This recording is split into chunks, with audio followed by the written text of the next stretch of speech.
Hi everyone. Today I'm going to read CNN News. Today is August 5th, 2020.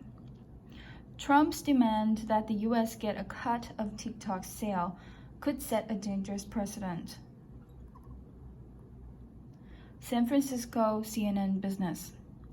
TikTok is up for grabs, but while the popular short-form video app likely won't lack for suitors, President Donald Trump says the U.S. government needs to get a substantial amount of money as part of any deal.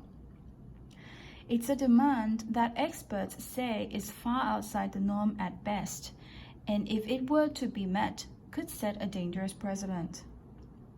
It's really not for the president to say that a deal can go through or a deal can't go through, or that a company must pay a ransom to the United States government or get a deal done by a particular deadline, said Avery Gardner, General Counsel and Senior Fellow for Competition, Data and Power at the Center for Democracy and Technology. That's very unusual. It's more than very unusual. It's wrong. It doesn't happen. The U.S. government's authority to compel foreign firms to sell their business to an American company comes primarily from the Committee on Foreign Investment in the United States, CFIUS. CFIUS has stepped up its scrutiny of Chinese-owned firms in recent years as tensions between the United States and China on technology escalate. The committee recently forced the Chinese owners of Grindr to sell the gay dating app to a US-based company over national security concerns. ByteDance, the Chinese tech firm that owns TikTok, is already under investigation by CFIUS over its 2016 acquisition of US app Musical.ly. And there is a scenario in which the committee could insert a fee to cover the government's expenses from the review process, according to Jeffrey Bailos, a partner at law firm Evershett Sutherland, who served as the Deputy Under-Secretary of Defense for Industrial Affairs in the Clinton administration. The only argument I can see the government making is that they should be compensated for the time and effort they spent on this, Bailos said. However, to require that part of the consideration ByteDance is getting from selling its business go to the U.S. government, I think that's an overreach. Trump said he would seek a very large percentage of any deal, which could be a substantial amount given TikTok's estimated valuation of $50 billion by some investors. The TikTok saga could also scuttle potential future deals in tech industry already under scrutiny.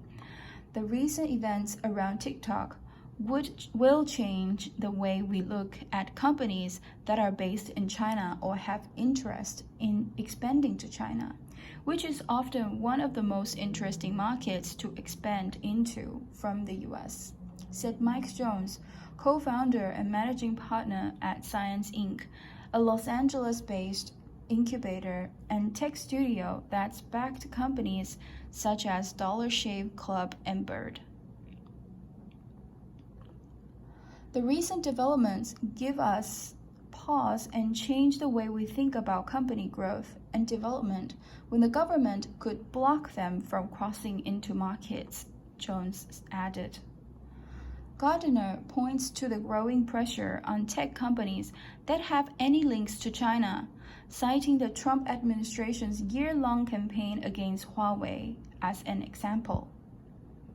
That's going to make American companies think twice about purchasing or being purchased by Chinese entities in the tech space.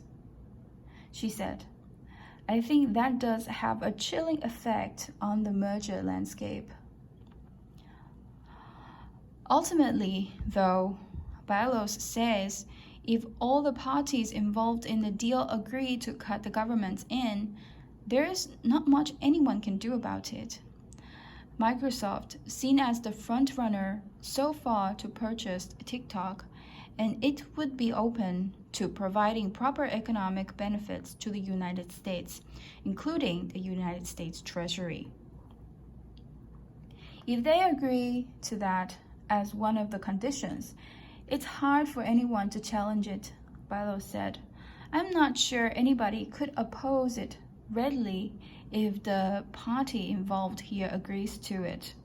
Chinese state-run media this week slammed the U.S. moves and said China will by no means accept the theft of TikTok.